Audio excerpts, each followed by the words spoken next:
Olá, alunos do 8º ano, tudo bem com vocês? Meu nome é Denilson Castro, eu sou graduando em História na Universidade Estadual do Piauí, UESP, e na aula de hoje nós vamos falar sobre colonização brasileira e sobre resistência.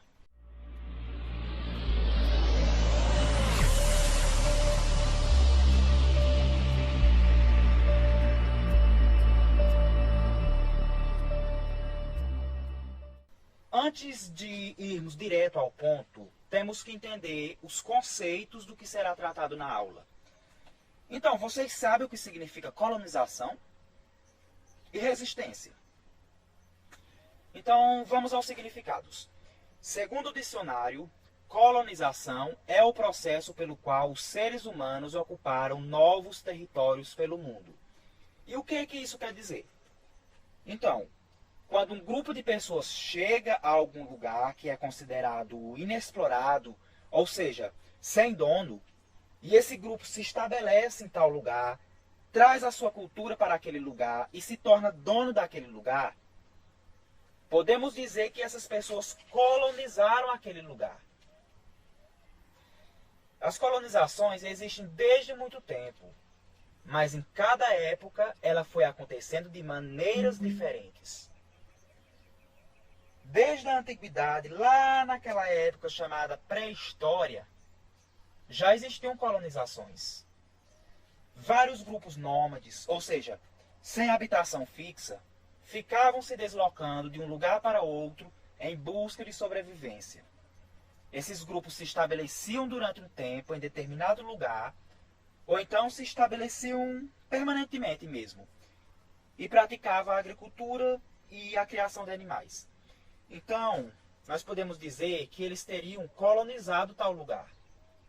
Agora, falando de um tempo mais recente, o do Brasil colonial. Será que no Brasil também foi assim? Vocês certamente devem lembrar daquela historinha de que o Brasil foi descoberto em 1500, há pouco mais de 500 anos, pelo português Pedro Álvares Cabral.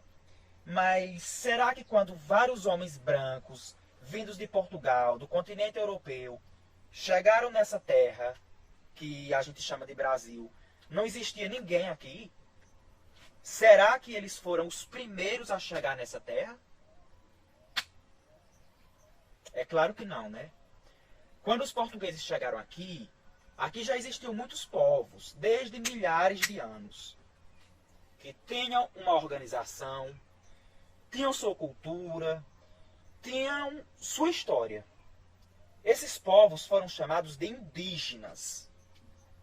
Segundo a FUNAI, a Fundação Nacional do Índio, em 1500 a população indígena aqui era de 3 milhões de habitantes, que estavam divididos em cerca de 1000 povos diferentes.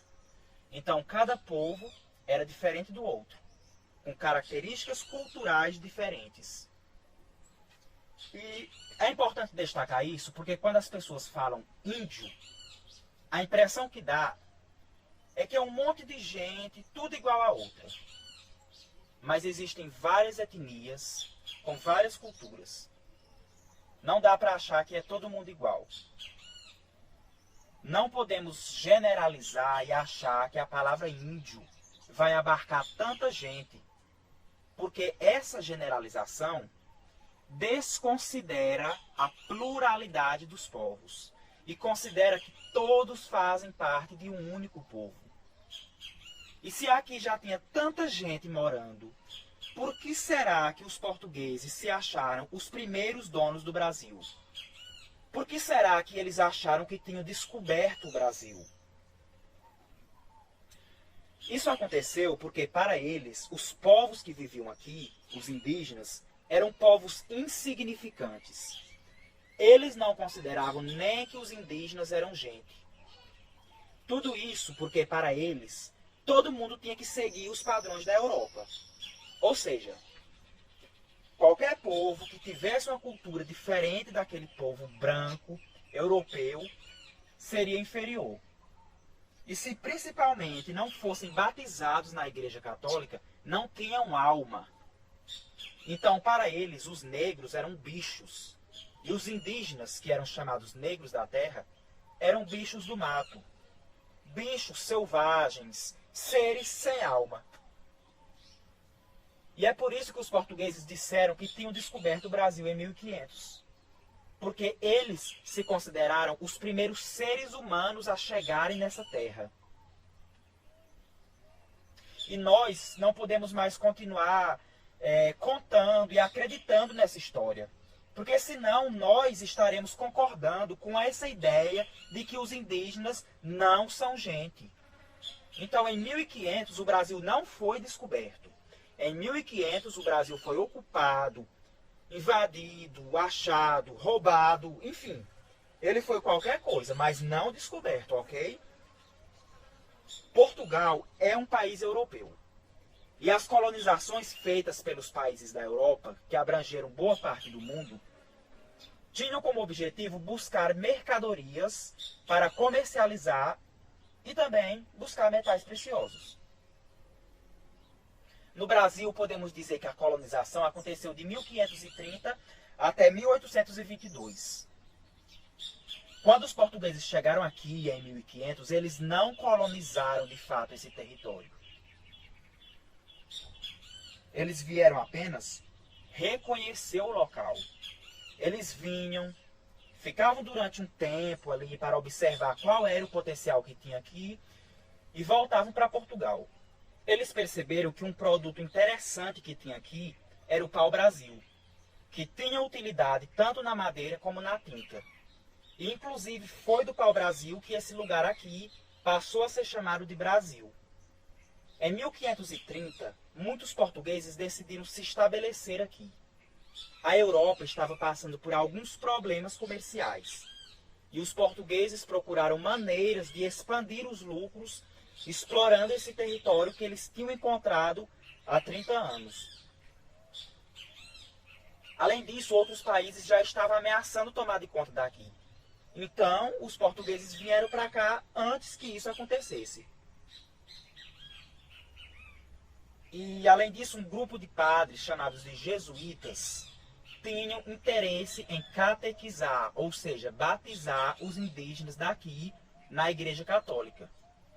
Eles queriam salvar a alma desses indígenas e transformá-los em gente. Os indígenas já tinham suas crenças, mas os europeus achavam que só a religião católica que era válida. Em 1822, o Brasil se tornou independente de Portugal e passou a ter um imperador. E foi chamado de Brasil Imperial. Hoje em dia temos um presidente da República, por isso somos um Brasil republicano. A colônia brasileira existiu de 1530 a 1822. Antes de 1530, quando os portugueses exploravam apenas o pau-brasil aqui no território, eles estabeleceram a relação de escambo com os indígenas. Mas o que é que significa escambo? O que é que significa essa palavra? São as trocas de mercadorias sem uso de moeda. Ou seja, os indígenas derrubavam as árvores e levavam até o litoral. E os portugueses lhe pagavam com outros objetos. Objetos que tinham valor para os indígenas, mas que para os portugueses eram baratos, como, por exemplo, facas, machados, espelhos, colares, pentes, miçangas e entre outros objetos. A partir de 1530, quando a colônia foi estabelecida, os portugueses, além de continuarem explorando o pau-brasil, passaram também a desenvolver engenhos de açúcar aqui no território. A produção de açúcar iria gerar ainda mais lucros para Portugal. Então, precisaria de muitos trabalhadores para trabalhar nos engenhos. E além de precisar de muita gente, o trabalho nos engenhos era um trabalho pesado. Então, os portugueses decidiram que os trabalhadores deveriam ser alguém inferior a eles, já que eles não queriam passar por aquele sofrimento. Então, eles decidiram escravizar os indígenas, que era a mão de obra que tinham disponível. Como os portugueses tinham armas mais potentes, eles conseguiam obrigar os indígenas a trabalhar para eles de graça. Caso os indígenas não obedecessem, seriam torturados e mortos. E isso aconteceu desde que os portugueses chegaram aqui. Existiam muitos conflitos onde os indígenas morriam. E além dos portugueses trazerem muitas doenças que acabavam matando esses povos, já que o organismo deles não estava preparado para isso. Os indígenas resistiam muito a trabalhar nos engenhos de açúcar, ou seja, lutavam contra a escravização. Eles não estavam acostumados a fazer aquilo. E além disso, os jesuítas, que são aqueles padres que eu falei agora há pouco, também eram contra a escravização de indígenas. Porque eles queriam catequizar esses povos, ou seja, transformá-los em gente. E gente não pode ser escravo. Então, os jesuítas também lutaram para que essa escravização tivesse fim.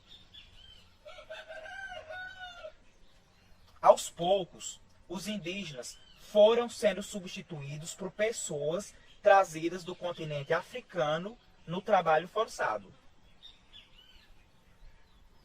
Os portugueses já tinham relações com a África desde antes de chegarem ao Brasil. E por volta de 1550, eles começaram a comprar e sequestrar pessoas da África como se fossem mercadorias e trazer para o território brasileiro.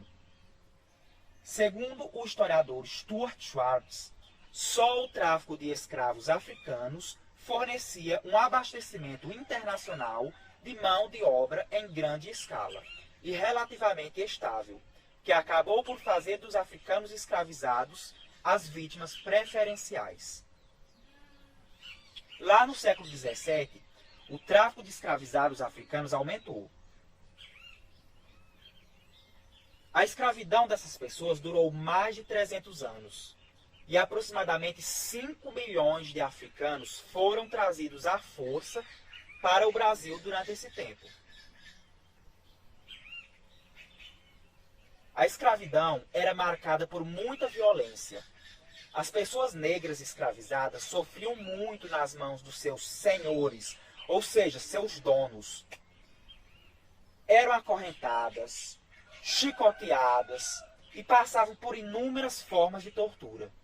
Tudo isso para que não fugissem e para que tivessem medo de se revoltar contra os brancos que os escravizavam. E aí você deve pensar, se fosse comigo eu não deixaria que fizessem isso. A história é escrita pelo dominador, ou seja, pelo homem branco. Então, é muito comum tratarem de escravidão na escola como se não tivesse sido algo tão cruel e como se os escravizados não se importassem muito e obedecessem às ordens sem resistir. Mas toda a história tem várias versões e nós temos que parar de acreditar só na versão do dominador e começar a prestar atenção na versão das vítimas. Os escravizados nunca aceitaram ser tratados como mercadorias e sempre lutaram para resistir. A resistência acontecia desde quando eram trazidos nos navios para cá. E a resistência não era apenas a fuga, como muita gente pensa. Existiam várias maneiras de lutar contra a escravidão. Além da fuga, existia a recusa em trabalhar, os suicídios, abortos, que era quando as mulheres preferiam não dar à luz aos filhos para que eles não sofressem igual elas, a desobediência e até mesmo a revolta contra os seus senhores e feitores, que muitas vezes resultava em assassinatos. No caso da fuga, muitos escravos fugiram e fundaram comunidades escondidas na mata, que eram chamadas de quilombos. E é interessante vocês pesquisarem sobre os quilombos. Aqui mesmo, em São Raimundo Nonato, nós temos um que é o Quilombo Lagoas. E um exemplo muito importante de resistência negra no Brasil colonial é o de Esperança Garcia, uma escravizada que viveu no Piauí no século XVIII. Esperança Garcia nasceu em uma fazenda chamada Algodões, de propriedade dos jesuítas, onde hoje fica o município de Nazaré do Piauí. Mesmo sendo mulher, negra e escravizada, ela aprendeu a ler e a escrever. E isso era muito raro na época. Provavelmente ela aprendeu com os padres jesuítas. E quando os padres jesuítas foram expulsos da região pelo Marquês de Pombal, alguns agentes coloniais passaram a administrar as fazendas. E um desses agentes, chamado Antônio Vieira Couto, levou Esperança Garcia para longe da fazenda Algodões, onde ela ficou separada do seu marido e dos seus filhos. E além de ficar separada de sua família, Esperança Garcia sofreu muitos maus tratos. Ela sabia dos seus direitos, então resolveu lutar. Ela escreveu uma carta em 1770 para a autoridade da província, ou seja, para o governador, denunciando o que estava passando. Ela escreveu o seguinte: eu sou uma escrava de Vossa Senhoria da administração do capitão Antônio Vieira do Couto, casada. Desde que o capitão lá foi administrar, que me tirou da fazenda Algodões, onde vivia com o meu marido, para ser cozinheira da sua casa, ainda nela passo muito mal. A primeira é que há grandes trovoadas de pancadas em um filho meu, sendo uma criança que lhe fez extrair sangue pela boca.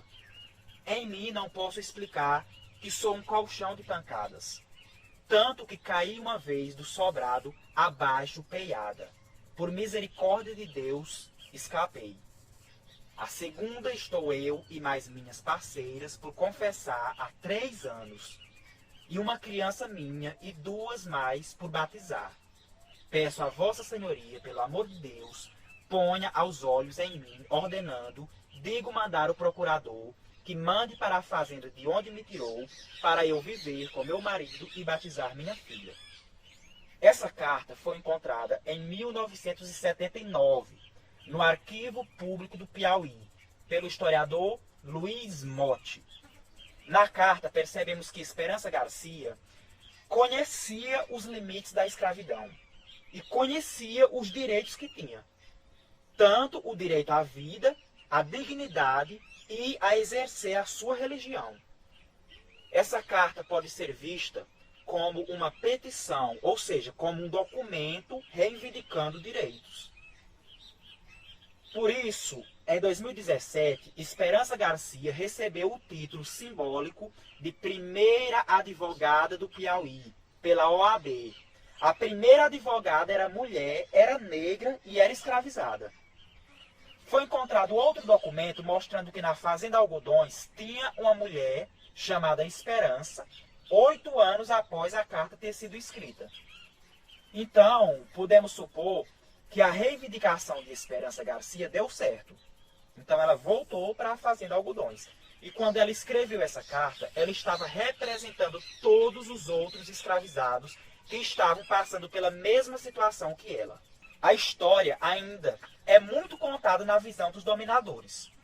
Por isso, muita gente tem vergonha de dizer que é negra, ou então indígena, porque acham que os negros e os indígenas eram mesmo inferiores aos brancos.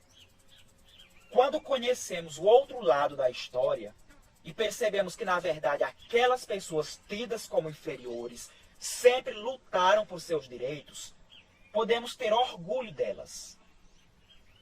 Esperança Garcia é só um exemplo entre muitos outros de resistência. Nos livros de história, ainda vemos um monte de retrato de homem barbudo como se fossem os únicos sujeitos da história.